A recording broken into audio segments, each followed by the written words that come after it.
Ma question faisait allusion à la prophétie qui parlait des scandales qui allaient arriver dans le... Enfin, on n'a pas précisé, mais qu'il y aurait des scandales et tout. Et donc, ma question, elle est la suivante. Comment, de façon pragmatique, en tant que chrétiens, comment, de façon pratique et concrète, devons-nous réagir à ce genre de scandale-là, avec l'actualité des réseaux sociaux? On serait tenté de se prononcer et tout ça. Quel est le conseil du Seigneur sur l'attitude à avoir? Ok. Amen. Alors, comme vous avez vu, je sais que la plupart d'entre vous ont déjà sûrement entendu parler du serviteur du prophète Tibé Joshua. Voilà. On parlait depuis plusieurs années par les prodiges, les miracles,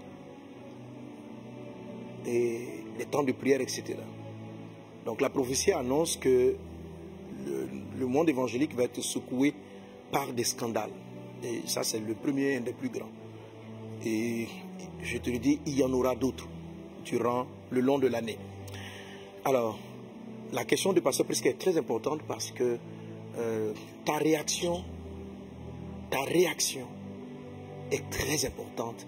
L'Esprit du Seigneur nous a dit par la prophétie de ne rien dire en bien ou en mal, de ne pas rentrer dans la délation, de ne pas rentrer dans le jugement, de ne pas rentrer dans le jugement. Alors c'est le conseil que je veux te donner. Si quelqu'un est appelé serviteur de Dieu, est-il vrai ou faux? Mais si toi-même à un moment donné, tu as vu certains aspects surnaturels se manifester dans sa vie, des aspects surnaturels, même si ce n'est pas tout le temps, mais c'est arrivé 1, 2 ou 3 fois, où certaines choses se sont accomplies. Fais très attention au type de paroles et de propos que tu vas tenir. Je veux qu'on lise ce passage-là.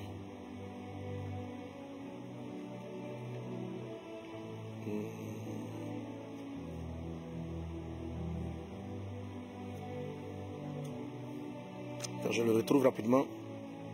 Matthieu.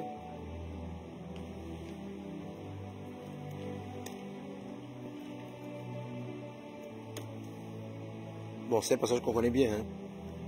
Voilà, Matthieu chapitre 12. Matthieu chapitre 12. Qui avait lu la dernière fois? C'est toi, tu avais déjà lu un texte là, non? J'ai lu Genèse 6. Voilà, Pasteur Prisca, tu vas nous lire ta question, mais tu vas nous lire. Dis du Matthieu 12 du verset 24 au verset 31. On écoute cette lecture.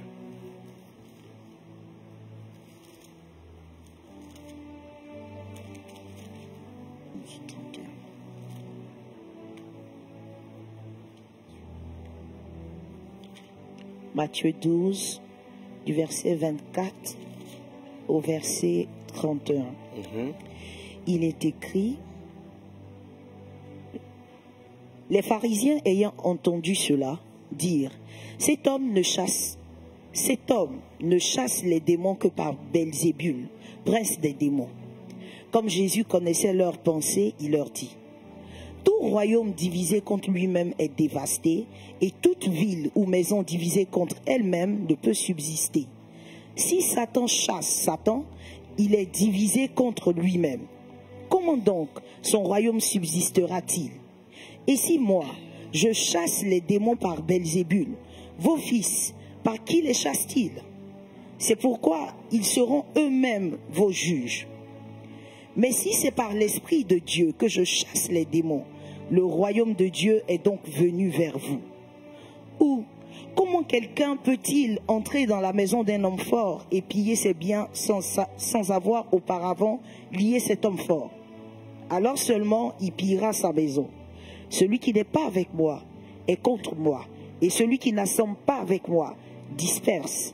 C'est pourquoi je vous dis, tout péché et tout blasphème sera pardonné aux hommes, mais le blasphème contre l'Esprit ne sera point pardonné. Quiconque parlera contre le Fils de l'homme, il lui sera pardonné, mais quiconque parlera contre le Saint-Esprit, il ne lui sera pardonné ni dans ce siècle, ni dans le siècle à venir. Ni dans le siècle à venir. C'est grave. Alléluia.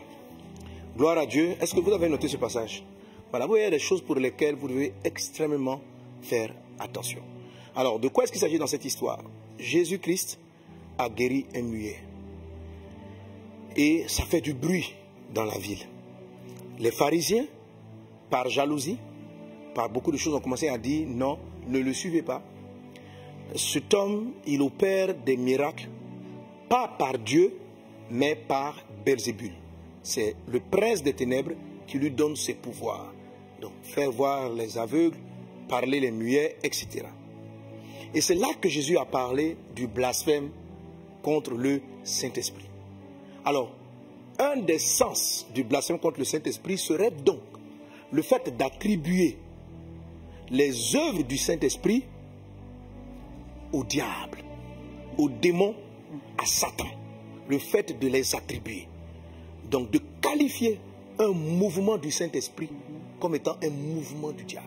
Jésus dit, faites très attention à cela, parce que c'est dans ce cadre-là qu'il dit, ça ne vous sera pardonné ni dans ce siècle-ci, ni dans le siècle à venir. Le blasphème. Blasphémer, ce sont des paroles qui sortent, qui injurient, qui dévalorisent. Et là, en l'occurrence, une action du Saint-Esprit. Et Jésus va dire quelque chose qui est très fort. Il va même faire la différence entre sa notion d'humain, parce que qui est accusé ici? Les pharisiens n'ont pas cité le Saint-Esprit. Ils n'ont pas cité le Saint-Esprit, mais pourtant Jésus dit, si vous blasphémez contre le Fils de l'homme, cela vous sera pardonné. Mais si vous blasphémez contre le Saint-Esprit, cela ne vous sera pas pardonné. De quoi est-il en train de parler?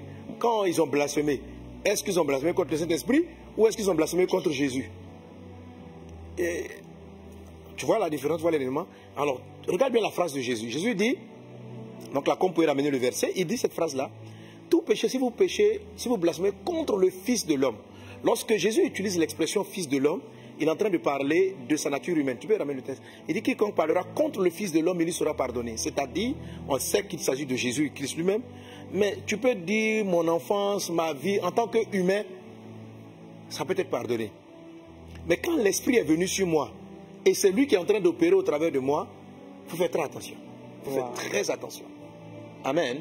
Amen. Donc, Jésus fait sortir la notion de la distinction entre l'individu et l'Esprit qui est en train d'opérer sur lui. Yes. Amen.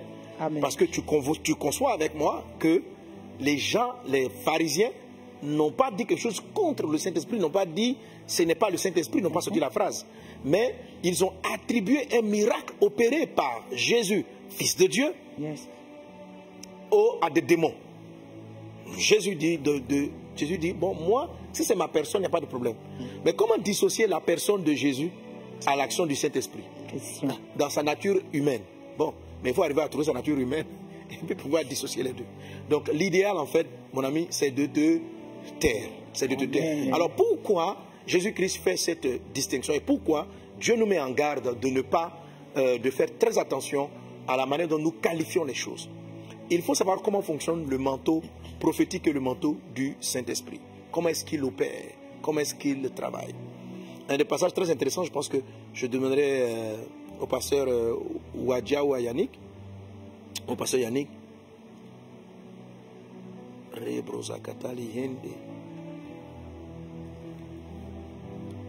mis cette référence là. Oh, voilà. Dans le livre de 2 Rois, chapitre 13, verset 20. 2 Rois, chapitre 13, verset 20 à 21.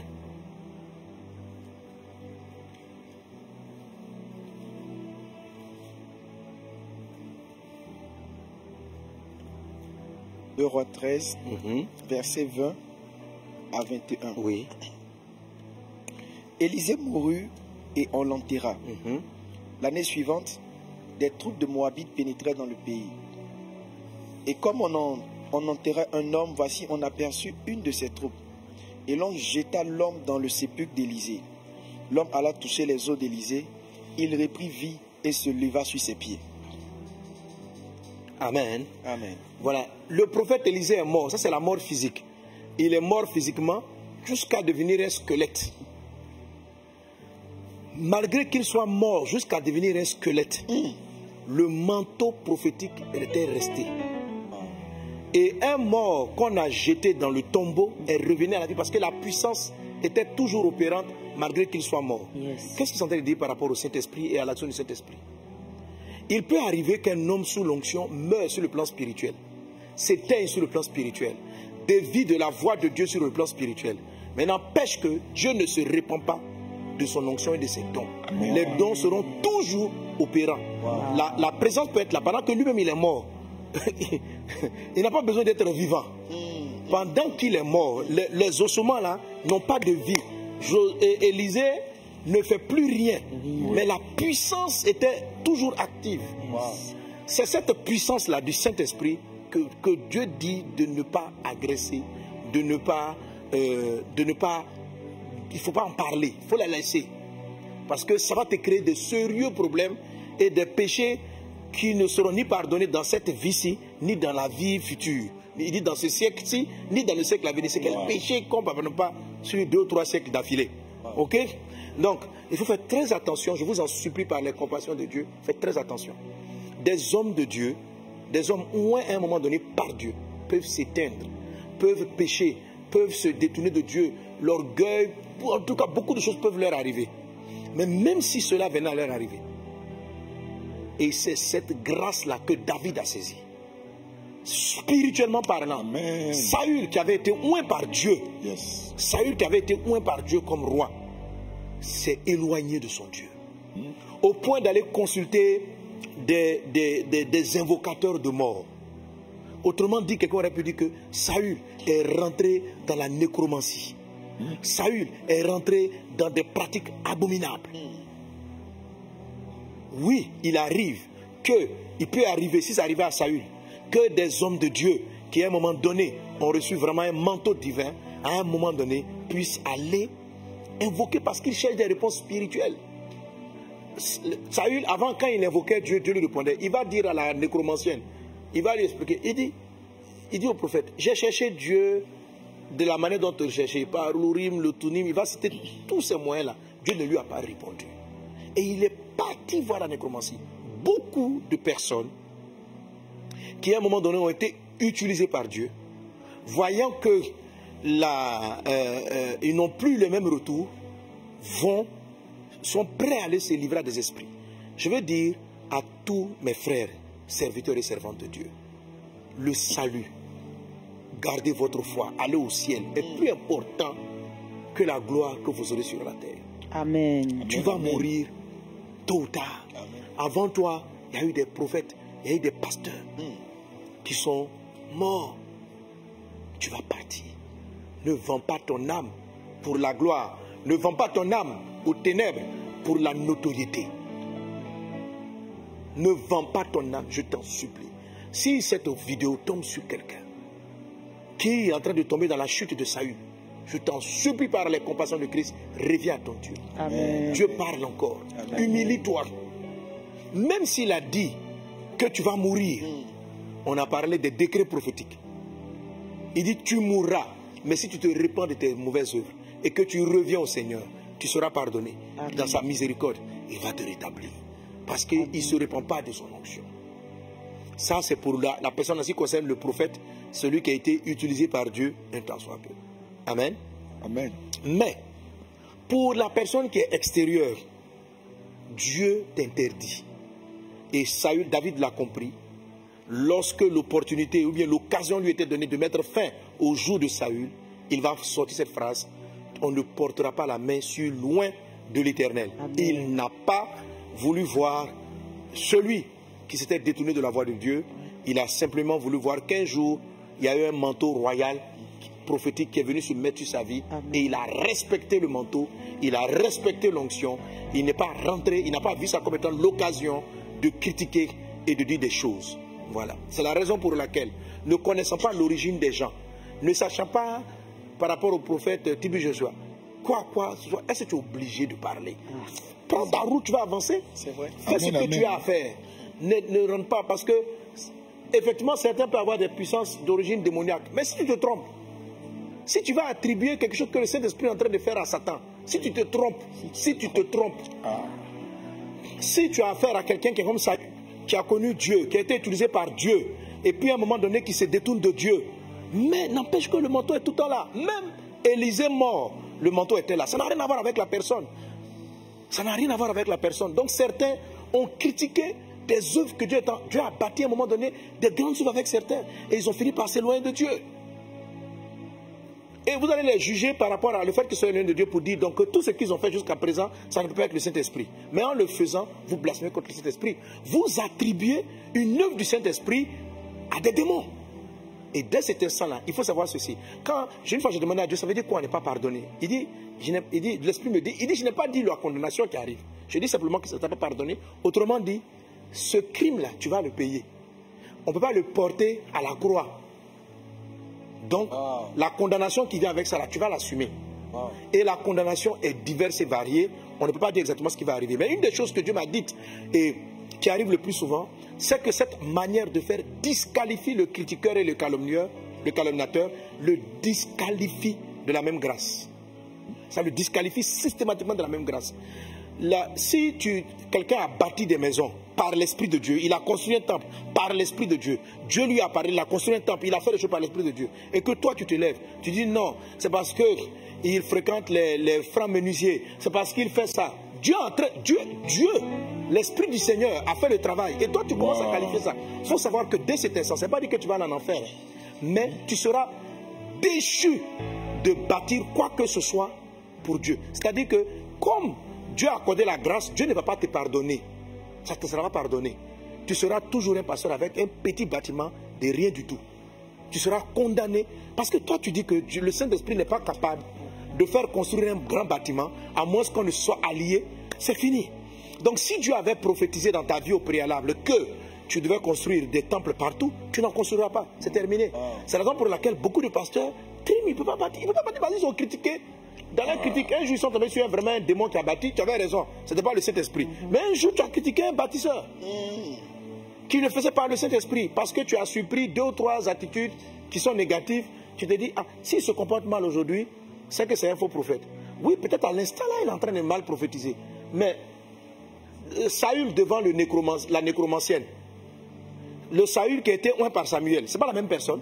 Mais à un moment donné, il y a eu un changement. Est-ce que tu étais assis à lui là-bas quand il a changé? Donc tu ne sais pas. Et tu ne sais même pas à quel moment certaines personnes vont se repentir. Il y a des choses que Dieu gère que nous ignorons. Il est préférable de nous taire par rapport à cela et puis d'avancer parce qu'on ne comprend pas. C'est pareil avec le prophète Tibi Joshua. Les miracles sont-ils venus par Dieu? À un moment donné, il y a eu des trucs qu'on ne sait pas. Donc, si vous vous mettez là pour dire, ah, le miracle, ressusciter les morts, guérir des maladies étranges, vous sera enlevé. J'ai vu cela arriver dans les églises. Des gens qui ont attaqué que l'onction qui fait tomber. Ils ont attaqué ça. J'ai dit non, comment le Saint-Esprit fait tomber? Eux-mêmes, là, quand ils prient, là, Dieu fait plus à eux. Ils enseignent bien, ils prêchent bien, mais le surnaturel, ils vont plus rentrer là-dedans. Et non, tu ne peux pas vivre ça. Tu peux pas vivre ça. Quelqu'un est en train de faire des croisades, Dieu gagne des âmes. Toi, tu viens, non, c'est pas bête. Oh frère, c'est fini. Tu ne vas plus faire la même chose.